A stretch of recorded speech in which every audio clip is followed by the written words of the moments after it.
Guys, आज मैं आपको एक के ड्रामा एक्सप्लेन करने जा रही हूँ। So let's start. मूवी के स्टार्टिंग में हम ईमा को देखते हैं जो कि बहुत ही ज़्यादा अगली गर्ल है और कोई भी उसे पसंद नहीं करता। नेक्स्ट सीन में हम ईमा को देखते हैं जो कि कहीं जा रही होती है। फाइनली वो एक मॉल में पहुँच जाती है और उसका वेलकम उसकी क्लासमेट जो कि बहुत ही ज़्यादा ब्यूटीफुल है वो करती है। और वो ईमा से बोलती है कि मैंने सुना है कि तुमने ब्यूटी कॉन्टेस्ट में पार्टिसिपेट किया है। मुझे पता है कि तुम हार जाओगी, लेकिन फिर भी तुमने पार्टिसिपेट कर लिया। उसके बाद वो ईमा का मजाक उड़ाते हुए बोलती है कि तुम्हारी तो ड्रेसिंग सेंस भी बहुत बेकार है। मुझे लगता है कि तुम्हें यहाँ पर शॉपिंग करने की बहुत ज़्यादा ज़रूरत है। नेक्स्ट सीन में हम ईमा को देखते हैं जो कि लिफ्ट में कहीं जा रही होती है। सडनली वो एक छोटे बच्चे को देखती है और उसे हाय बोलती है और वो बच्चा उसे देखकर रोने लग जाता है, जिस पर उस बच्चे की माँ बोलती है कि तुम रो क्यों रहे हो, तुम्हें तो आंटियाँ पसंद है ना। जिस पर वो छोटा बच्चा बोलता है कि मुझे तो बस खूबसूरत आंटियाँ पसंद है, ये तो बहुत ही ज़्यादा अगली आंटी है। वहाँ पे सभी खड़े लोग उस पर हंसने लग जाते हैं। एम्बेरस होकर ईमा उस लिफ्ट से निकल जाती है। इसके बाद ईमा किसी हैंडसम बॉय से टकरा जाती है और वो नीचे गिर जाती है, जिस पर वो हैंडसम बॉय उससे पूछता है कि क्या तुम ठीक हो, जिस पर ईमा हाँ बोलती है। उसके बाद वो हैंडसम बॉय ईमा की कूपन बुक उसे देते हुए बोलता है कि ये तो गिर गई थी, क्या ये तुम्हारी है, जिस पर ईमा हाँ बोलती है। इसके बाद वो हैंडसम बॉय से पूछता है कि ये कूपन बुक कैसी है, जिस पर ईमा बताती है कि जल्द ही हमारे टाउन में ब्यूटी कंपटीशन होने वाला है, इसमें जो पार्टिसिपेट करेगा उसके पास ये कूपन बुक होना ज़रूरी है। इसके बाद वो हैंडसम बॉय ईमा से पूछता है कि क्या तुम इसमें पार्टिसिपेट कर रही हो, जिस पर ईमा बोलती है हाँ मैं इसमें पार्टिसिपेट कर रही थी पर अब मैं नहीं कर रही। जिस पर वो हैंडसम बॉय बोलता है कि क्यों, जिस पर ईमा बोलती है कि क्योंकि मैं बहुत ही ज़्यादा अगली और मुझे नहीं लगता मुझ जैसी अगली गर्ल को इस ब्यूटी कंपटीशन में पार्टिसिपेट करना चाहिए, जहाँ पे बहुत ही ज़्यादा ब्यूटीफुल गर्ल्स होंगी और मुझे पता है कि मैं इसमें हार जाऊँगी। नेक्स्ट सीन में हम ईमा को देखते हैं जो कि अपने फ़ोन में कुछ बातें कर रही होती है और वहाँ से चली जाती है। इसके बाद ईमा अपने बैग को ओपन कर रही होती है पर उसका बैग ओपन ही नहीं होता। सडनली ईमा को याद आता है शायद जाते समय उसने उस हैंडसम बॉय का बैग ले लिया और अपना बैग वहीं पर छोड़ दिया। इसके बाद ईमा उस हैंडसम बॉय को उसी जगह ढूंढने जाती है पर वो नहीं मिलता। सडनली ईमा को वो हैंडसम बॉय दिखता है तो वो उसे रोकती है, पर वो देखती है कि वो हैंडसम बॉय एक दीवार के अंदर चला जाता है। इसके बाद ईमा बोलती है कि क्या इस दीवार के आर पार भी जा सकते हैं। इसके बाद वो उसे टच करती है तो वो देखती है कि वो दूसरी की दुनिया में आ गई, जहाँ पर आसपास उसे कोई भी नहीं दिखता। उसके बाद उसे अपनी कूपन बुक वहीं पे ही डली हुई मिलती है तो वो रख लेती है। नेक्स्ट सीन में हम ईमा और एक और हैंडसम बॉय को देखते हैं, जिस पर ईमा उससे पूछती है कि तुम कौन हो, जिस पर वो हैंडसम बॉय बताता है कि मैं ब्यूटी गॉड हूँ। उसके बाद वो हैंडसम बॉय ईमा से पूछता है कि तुम कौन हो, और ईमा ये सुनकर डरकर वहाँ से भाग जाती है और वह हैंडसम बॉय ईमा का पीछा करता है। इसके बाद ईमा एक टेबल के नीचे छुप जाती है। इसके बाद ब्यूटी गॉड उससे बोलते हैं कि तुम यहाँ क्यों छुपी हुई हो, मैं कहीं पर भी आ जा सकता हूँ और ये हमारी ही दुनिया है, तो तुम्हें छुपने की कोई ज़रूरत नहीं है। इसके बाद ब्यूटी गॉड ईमा से बोलते हैं कि तुम यहाँ क्यों आई हो, जिस पर ईमा बताती है कि मैंने अपना बैग किसी से एक्सचेंज कर लिया था, इस वजह से मैं अपना बैग लेने आई हूँ। इसके बाद ब्यूटी गॉड उसे बोलते हैं कि तुम मेरे साथ चलो। उसके बाद ब्यूटी गॉड उसे एक रूम में ले आते हैं जहाँ पे बहुत सारे मिरर होते हैं। इसके बाद ब्यूटी गॉड उसे एक मिरर में देखने के लिए बोलते हैं, जिस पर ईमा उसे देखने से मना कर देती है। बोलती है कि मेरी शक्ल बहुत ही ज़्यादा अगली है, अगर मैं किसी को देख लेती हूँ तो उसका दिन ख़राब हो जाता है। जिस पर ब्यूटी गॉड उसे बोलते हैं कि तुम्हें खुद से प्यार करना चाहिए, अगर तुम खुद पे बिलीव रखोगे तो दूसरा भी तुम पे बिलीव रखेगा और तुम्हें लव करेगा। इसके बाद ईमा उस मिरर में अपने आप को देखती है तो वो एक फ्लैशबैक में चली जाती है। जब वो हाई स्कूल में पढ़ती थी तो वो सबसे छुप कर रहती थी क्योंकि सब उसको बुली किया करते थे। एक बार ईमा एक डांस रूम में जाती है और वहाँ पे अपना मेकअप करती है और डांस करने लग जाती है और सडनली उसका पैर स्लिप हो जाता है और वो गिर जाती है। उसी टाइम पे उसकी कुछ फ्रेंड आती हैं और वो ईमा का मजाक उड़ाते हुए बोलती हैं कि तुम जैसी अगली गर्ल को कभी डांस नहीं करना चाहिए और तुम्हें छुप कर रहना चाहिए। तुम्हें पता है ना कि हम तुम्हें हमेशा बुली करते रहते हैं, फिर भी तुम यहाँ आकर डांस कर रही हो। और वो उससे बोलते हैं कि तुमने मेकअप करने के बाद क्या समझा कि तुम ब्यूटीफुल लगोगी, लेकिन तुम अभी भी उससे भी ज़्यादा अगली लग रही हो। जिस पर ईमा प्रेजेंट में आकर ये सब सोच रही होती है। उसके बाद ईमा को बहुत ज़्यादा बुरा लगता है। इसके बाद ईमा ब्यूटी गॉड से पूछती है कि ये सब क्या है, जिस पर ब्यूटी गॉड बताते हैं कि ये तुम्हारी कुछ खोई हुई यादें हैं जो कि मैं तुम्हें वापस लौटा रहा हूँ। इसके बाद ब्यूटी गॉड ईमा से बोलते हैं कि मेरे साथ चलो। सडनली ईमा और ब्यूटी गॉड उसी जगह आ जाते हैं जहाँ वो पहले मिले थे। इसके बाद ब्यूटी गॉड ईमा से पूछते हैं कि इन परफ्यूम में से एक सिलेक्ट करो। इसके बाद ईमा एक सिलेक्ट करती है और वो परफ्यूम ईमा के ऊपर छिड़क देता है। इसके बाद हम देखते हैं कि ईमा फिर से उसी मॉल में आ जाती है और वो सो रही होती है। उसके बाद ईमा उठती है और बोलती है, क्या ये सब मेरा एक सपना था? इसके बाद ईमा बोलती है कि ये सपना था या हकीकत, मुझे समझ में नहीं आ रही। इसके बाद ईमा अपने ड्रेस को स्मेल करती है तो उसके कपड़ों में से परफ्यूम की स्मेल आ रही होती है। वो समझ जाती है कि ये उसका ड्रीम नहीं था। इसके बाद ईमा उसी दीवार को ढूंढने लग जाती है कि वो ड्रीम देख रही थी या हकीकत, कंफर्म करने के लिए। सडनली उसे वो दीवार मिल भी जाती है। फिर ईमा सोचती है कि क्या ये वही दीवार है या फिर मैं सपना देख रही थी। इसके बाद हम ईमा का बैग देखते हैं जो अपने आप उस दीवार के अंदर जा रहा होता है। ईमा उस बैग को पकड़ती है तो वो भी फिर से उसी दुनिया में आ जाती है। फिर ईमा फिर से एक हैंडसम बॉय को देखती है और उसे बोलती है कि क्या तुम ब्यूटी गॉड हो? जिस पर वो हैंडसम बोलता है कि नहीं, मैं ब्यूटी गॉड नहीं हूँ, मैं लॉस्ट और फाउंड गॉड हूँ। इसके बाद ईमा बोलती है कि अगर तुम लॉस्ट और फाउंड गॉड हो तो प्लीज़ मुझे मेरा बैग लौटा दो, क्योंकि ये बैग मैंने किसी से एक्सचेंज कर लिया था। अब मुझे मेरे बैग की ज़रूरत है।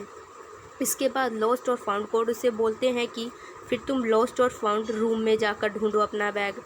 इसके बाद हम ईमा को देखते हैं जो कि अपना बैग ढूंढने के लिए उस रूम में आती है। उसे सडनली लॉस्ट और फाउंड गॉड मिल जाते हैं, जिस पर गॉड उसे बोलते हैं कि यहाँ पर सारी रखी हुई चीज़ें बहुत ज़्यादा पुरानी है, ध्यान से अपना बैग ढूंढना, अगर यहाँ पे कोई सी भी चीज़ टूटी तो उसका हर्जाना तुम्हें भरना पड़ेगा। जिस पे ईमा शॉक्ड होकर बोलते हैं, क्या हज़ारों साल पुरानी? इसका मतलब ये बहुत ही ज़्यादा कीमती होगी। इसके बाद ईमा अपना बैग ढूंढने लग जाती है। ढूंढते ढूंढते गलती से उसका पैर स्लिप हो जाता है और वो वहाँ पर गिर जाती है और वो बहुत ही ज़्यादा गंदी हो जाती है। जिस पर लॉस्ट और फाउंड गॉड उसे बोलते हैं कि मैंने तुमको पहले ही बताया था कि यहाँ पर सारी चीज़ें की बहुत ज़्यादा पुरानी हैं और तुम गिर भी गई। तुम्हें यह सब कुछ सावधानी से करना चाहिए था। जाओ जाकर अपनी ड्रेस चेंज कर आओ, क्योंकि तुम्हारी ड्रेस बहुत ज़्यादा गंदी हो चुकी है। इसके बाद ईमा अपनी ड्रेस चेंज कर आती है, जिस पर लॉस्ट और फाउंड गॉड बोलते हैं कि ये तुमने कैसी ड्रेस ले ली है, जाओ जाकर इसे चेंज कर आओ, इससे तो बढ़िया तुम्हारी पुरानी ही वाली थी। इसके बाद ईमा गुस्से से फिर गेट खोलकर फिर से अपनी ड्रेस चेंज करने जाती है तो वो देखती है कि वो दूसरी दुनिया में आ चुकी है। जिस पर वो उसे याद आता है ये तो उसका हाई स्कूल हुआ करता था जहाँ पर वो पढ़ाई किया करती थी। इसके बाद हम छोटी ईमा को देखते हैं जो कि एक लड़के के सामने खड़ी हुई होती है और वो लड़का ईमा को प्रपोज कर देता है। इसके बाद ईमा शर्माते हुए बोलती है कि क्या कोई लड़का मुझे भी लाइक कर सकता है? मुझ जैसी अगली गर्ल को कोई प्रपोज नहीं कर सकता। इसके बाद वो हैंडसम बॉय बोलता है कि नहीं, मुझे नहीं पता, मैंने तो तुम्हारा सिर्फ दिल देखा है, ना कि तुम्हारी सूरत। बेशक से तुम अगली हो पर मेरे लिए तुम बहुत ज़्यादा ब्यूटीफुल हो और मैं तुम्हें लाइक करता हूँ। इसके बाद ईमा शर्माते हुए उसे बोलती है कि हाँ, मैं भी तुम्हें लाइक करती हूँ। इसके बाद सडनली उस हैंडसम बॉय का एक और दोस्त निकलता है। वो बोलता है कि तुम्हें ईमा को पटाने में सिर्फ 55 सेकंड लगे हैं। इसके बाद वो ईमा का मजाक उड़ाते हुए बोलते हैं, इस जैसी अगली गर्ल को देखो, हमारे झांसे में फंस गई। इसके बाद ईमा बोलती है कि मुझ जैसी अगली गर्ल को कभी किसी पे ट्रस्ट नहीं करना चाहिए, पता नहीं मैं क्यों दूसरे पे ट्रस्ट कर लेती हूँ, उसके बाद अंजाम मुझे ही भोगना पड़ता है। इसके बाद हम प्रेजेंट वाली ईमा को देखते हैं जो अपनी पास्ट वाली ईमा को देखकर बहुत ज़्यादा दुखी होती है। फिर से वापस वो उसी जगह आ जाती है जिस पर वो लॉस्ट और फाउंड गॉड से पूछती है कि ये क्या था। जिस पे लॉस्ट और फाउंड गॉड बोलते हैं कि मैं लॉस्ट और फाउंड गॉड हूँ, मैंने तुम्हारी वो यादें तुम्हें दी है जिसे तुम भूल गई थी। इसके बाद वो उससे वही बातें बोलता है कि तुम्हें खुद से ट्रस्ट करना चाहिए। इसके बाद वो ईमा को बोलता है कि तुम्हारा चेहरा भी बहुत गंदा हो चुका है, मुझे लगता है कि मुझे तुम्हारा मेकअप कर देना चाहिए। इसके बाद गॉड उसका मेकअप कर देते हैं और वो जब अपने आप को मिरर में देखती है तो वो शॉक्ड हो जाती है। वो बोलती है, क्या ये मैं ही हूँ? इसके बाद गॉड उससे बोलते हैं, हाँ, सारी लड़कियाँ एक ही चीज़ पूछती है मेकअप करने के बाद, क्या मैं यही हूँ? मैं तो हैरान हो गया उन्हें बता कर। इसके बाद हम ईमा को देखते हैं जो कि फिर से उसी मॉल में आ जाती है। सडनली ईमा को अपने आसपास 2 बॉडीगार्ड दिखते हैं जो कि उसका पीछा कर रहे होते हैं। ईमा डर कर वहाँ से निकल जाती है। इसके बाद सडनली उसे फिर से एक बॉय दिखता है जो कि बहुत ही ज़्यादा हैंडसम था और वो ईमा से बोलता है कि तुम भाग क्यों रही हो, जिस पर ईमा बोलती है कि कोई मेरा पीछा कर रहा है। तो वो हैंडसम बॉय से बोलता है मेरे साथ चलो, और वो ईमा को एक रूम में ले आता है। इसके बाद वो ईमा से सवाल जवाब पूछने लग जाता है। वो बोलता है कि तुम भाग क्यों रही थी, इस पर ईमा बोलती है मुझे नहीं पता, जिस पर वो बॉय बोलता है कि ज़रूर तुमने कुछ गुनाह किया होगा, और उसे बोलता है कि इस रूम में चुपचाप बैठो, मुझे तुमसे कुछ पूछना है। इसके बाद वो हैंडसम बॉय ईमा से सवाल पूछने लग जाता है कि वो लोग तुम्हारा पीछा क्यों कर रहे थे, ज़रूर तुमने कुछ किया होगा। जिस पर ईमा बोलती है कि हाँ, मुझे याद आ गया, जब मैं ब्यूटी गॉड से मिली थी तो मैंने उनका परफ्यूम तोड़ दिया था।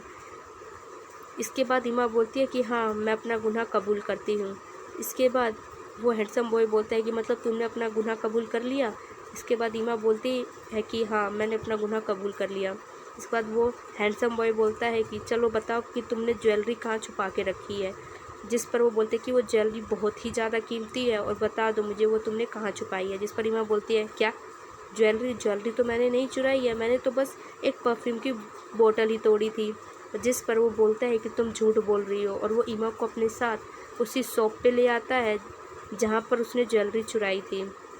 वहाँ का मालिक ईमा को बोलता है कि हाँ, ये वही लड़की है जिसने ज्वेलरी चुराई थी, मैंने अपनी दोनों आंखों से देखा है कि ये लड़की ज्वेलरी चुरा रही थी। जिस पर ईमा बोलती है कि मेरा चेहरा देखो, क्या तुम्हें लगता है कि मुझ जैसी अगली गर्ल कुछ चुरा भी सकती है।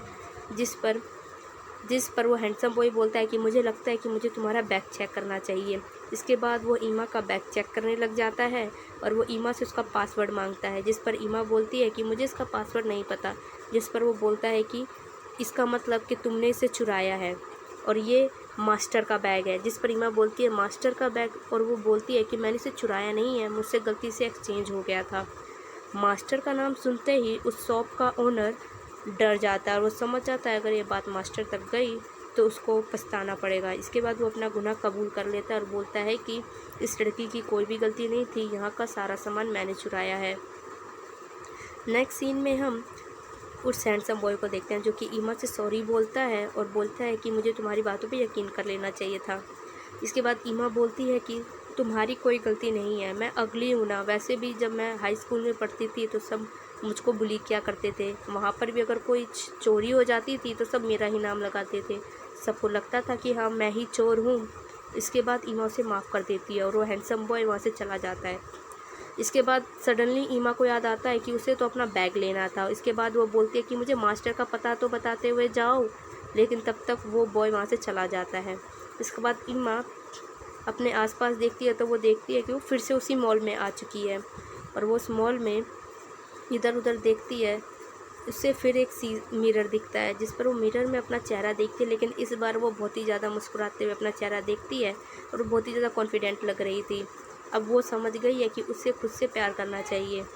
इसके बाद ईमा के फ़ोन में एक मैसेज आता है और ईमा उसको चेक करती है तो उसमें लिखा हुआ होता है कि हे अगली गर्ल, क्या तुम सच्ची में पार्टिसिपेट कर रही हो ब्यूटी कॉन्टेस्ट में? तुम्हें नहीं करना चाहिए। जो लड़की मिरर में अपना चेहरा नहीं देख सकती वो क्या दूसरों से नज़रें मिला पाएगी? क्या तुम भूल गई कि बचपन में हम तुझे कैसे बुली करते थे और अब तुझ में ज़्यादा कॉन्फिडेंट आ चुका है? अगर तुम इसमें पार्टिसिपेट करोगी तो हम तुम्हें बहुत ज़्यादा बुली करेंगे। इसके बाद ईमा डर जाती है और वो अपने आप को फिर से कोसने लग जाती है और वो अपना पेंडेंट फेंकने लग जाती है जो कि उसे ब्यूटी गॉड ने दिया था। इसके बाद सडनली कोई उसका हाथ पकड़ता है और वो एक हैंडसम बॉय होता है जो उससे बोलता है कि तुम मेरे साथ चलो। जिस पर ईमा बोलती है कि कहाँ, और वो बोलता है कि तुम मेरे साथ चलो। इसके बाद वो ईमा को एक दीवार के अंदर ले जाता है और उस दीवार के अंदर जाते ही ईमा फिर से उसी दुनिया में आ जाती है। इसके बाद ईमा पूछती है कि हम यहाँ क्यों आए हैं। इसके बाद वो हैंडसम बॉय उसको बता ही रहा होता है। सडनली 3 लोग उनका पीछा कर रहे होते हैं जिस पर वो हैंडसम बॉय ईमा को छुपा देता है और खुद भी छुप जाता है। इसके बाद वो ईमा को बताता है कि जो तुम्हारे पास बैग है ये उसी का ही पीछा करने आए हैं, वो मास्टर का बैग है और वो इस बैग को लेना चाहते हैं। इसके बाद वो बॉय ईमा के पैरों की तरफ देखता है तो उसका एक शूज़ नहीं होता। उसके बाद वो ईमा को एक सैंडल ला कर देता है, जिस पर ईमा उसे पहनने से बिल्कुल मना कर देती है। बोलती है कि ये सैंडल बहुत ही ज़्यादा कीमती है और सुंदर भी। मेरे पैर उतने ज़्यादा सुंदर नहीं हैं, मुझे नहीं लगता कि मुझे इसे पहनना चाहिए। लेकिन बाद में ज़्यादा कोशिश करने के बाद ईमा उसे पहन ही लेती है। इसके बाद वो हैंडसम बॉय ईमा को बोलता है कि ये हमारा लास्ट जोन होगा, इसके बाद हम फिर से उसी मॉल में पहुंच जाएंगे। उसके बाद वो बोलता है कि मुझे इसकी चाबी दो, वरना वो 3 राक्षस फिर से आ जाएंगे और मास्टर का बैग लेके चले जाएंगे।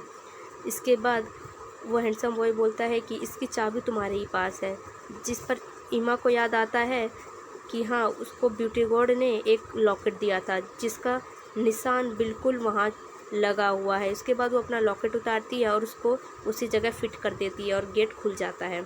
इसके बाद ईमा और वो हैंडसम बॉय फिर से उसी मॉल के एंट्रेंस पर आ जाते हैं। इसके बाद ईमा बोलती है कि ठीक है, अब मुझे मेरा बैग वापस दे दो, जिस पर वो हैंडसम बॉय बोलता है कि बैग, पहले मुझे ये देखना है कि मास्टर के बैग में क्या है, उसके बाद शायद तुम्हें तुम्हारा बैग मिल जाए। इसके बाद वो बोलती है कि मुझे इस बैग का नंबर नहीं पता, ये तो मास्टर को ही पता होगा ना। जिस पर वो बॉय बोलता है कि मास्टर ने ज़रूर तुम्हें वो नंबर बताया होगा। जिस पर ईमा को याद आता है कि जब वो जा रही होती है तो जाते समय मास्टर ने उसे एक नंबर बताया था। वो उसको उसमें डालती है तो बैग ओपन हो जाता है और उसमें से एक बहुत ज़्यादा तेज़ रोशनी निकलती है। फिर हम ईमा को एक बस में बैठा हुआ देखते हैं, जिस पर ईमा बोल रही होती है, क्या ये मेरा फिर से ड्रीम था। इसके बाद ईमा बोलती है कि मैं तो थक चुकी हूँ इन सब चीज़ों से। इसके बाद हम ईमा को देखते हैं जो फिर से उस मॉल में आई होती है और उसकी फ्रेंड उससे बोलती है कि मैंने तुम्हारा ब्यूटी कॉन्टेस्ट का फॉर्म अप्लाई कर दिया है, अब तो तुम्हें कल आना ही पड़ेगा और तुम्हारी बेइज्जती भी होगी। इसके बाद वो बोलती है कि और मुझे तो पता ही है कि कौन जीतेगा। इसके बाद ब्यूटी कॉन्टेस्ट का दिन आ जाता है और वो तैयार हो रही होती है। इसके बाद हम ईमा को देखते हैं जो कि गार्डन में बैठी हुई होती है और बोलती है कि क्या ये सब मेरा एक सपना था जो मैंने अभी तक देखा। जिस पर ईमा बोलती है कि नहीं, ये मेरा सपना नहीं हो सकता। इसके बाद ईमा फाइनली डिसाइड करती है कि वो ब्यूटी कॉन्टेस्ट में नहीं जाएगी और वो उस मॉल में जाकर फिर से देखेगी उस दीवार को, क्या वो सपना था या हकीकत। इसके बाद हम ईमा को देखते हैं जो कि उधर मॉल में आ जाती है और वो उसे गॉड मिल जाते हैं, आई मीन टू से उसे मास्टर मिल जाते हैं। फिर वो मास्टर का पीछा करती है और उससे पूछती है कि क्या तुम मास्टर हो और मेरा बैग कहाँ है और ये जो सब मैं देख रही थी क्या वो एक ड्रीम था। जिस पर मास्टर बोलते हैं कि नहीं, वो ड्रीम नहीं था, वो हकीकत थी। जिस पर ईमा बोलती है हाँ, आखिरकार ये मेरा सच ही था। इसके बाद मास्टर उससे पूछते हैं कि आज तो तुम्हारा कंपटीशन था। जिस पर ईमा बोलती है कि हाँ, लेकिन मैं नहीं जाऊंगी। जिस पर मास्टर उससे बोलते हैं कि तुम क्यों नहीं जाओगी। जिस पर ईमा बताती है कि मुझे पता है कि मैं हार जाऊंगी। जिस पर मास्टर उसे मोटिवेट करते हैं और बोलते हैं कि मैंने तुम्हें अलग अलग गॉड से मिलाया, लेकिन तुमने उनसे एक ही चीज़ सीखी, वो है कॉन्फिडेंट। अगर तुम अपने आप से प्यार करोगी तो सभी तुमसे प्यार करेंगे, तुम्हें एक बार ट्राई तो करना ही चाहिए। जिस पर ईमा मोटिवेट होकर जाने का डिसाइड करती है। नेक्स्ट सीन में हम ब्यूटी कॉन्टेस्ट का दिन देखते हैं जहाँ पर सभी गर्ल्स तैयार हो जाती हैं और बहुत ही ज़्यादा ब्यूटीफुल दिख रही होती हैं और किसी को भी कुछ फ़र्क नहीं पड़ता, चाहे ईमा आए चाहे ना आए। इसके बाद हम ईमा की क्लासमेट को देखते हैं जो एक चीज़ ईमा को देखकर बहुत ज़्यादा शॉक्ड हो जाती है। इसके बाद हम ईमा को देखते हैं जो कि लेट हो जाती है और सबसे माफ़ी मांगती है और ईमा बहुत ही ज़्यादा सुंदर दिख रही होती है। इसके बाद विनर हमारी ईमा हो जाती है और ईमा बहुत ज़्यादा सुंदर दिख रही होती है। नेक्स्ट सीन में हम ईमा को देखते हैं जो कि अब टोटली चेंज हो चुकी है और वो अब एक मॉडल भी बन चुकी है और वो अपने लिए एक बैग ढूंढ रही होती है। सडनली उसे अपने ही जैसी दिखने वाली एक लड़की मिलती है, जिस पर वो उसे ब्यूटी कॉन्टेस्ट का कूपन देती है और उसे बोलती है कि तुम्हें इसमें जाना चाहिए। जिस पर वो अगली गर्ल बोलती है कि नहीं, मुझे नहीं जाना चाहिए, मैं जानती हूँ कि मैं इसमें हार जाऊँगी। इसके बाद ईमा बोलती है कि मैं भी कुछ ऐसा ही सोचती थी, लेकिन यहाँ आने के बाद मेरी ज़िंदगी ही बदल गई। इसके बाद हम उस अगली गर्ल को देखते हैं जो कि ईमा की बात मानकर उसी दीवार पर आ जाती है और वो देखती है कि उसका बैग अपने आप उस दीवार के अंदर जा रहा है और वो उसे पकड़ती है तो वो भी दीवार के अंदर चली जाती है। इसका मतलब ये साइकिल हमेशा रिपीट होता रहता है, जो अगली गर्ल है वो ब्यूटीफुल निकलती है। और यहीं पर हमारी मूवी ख़त्म हो जाती है।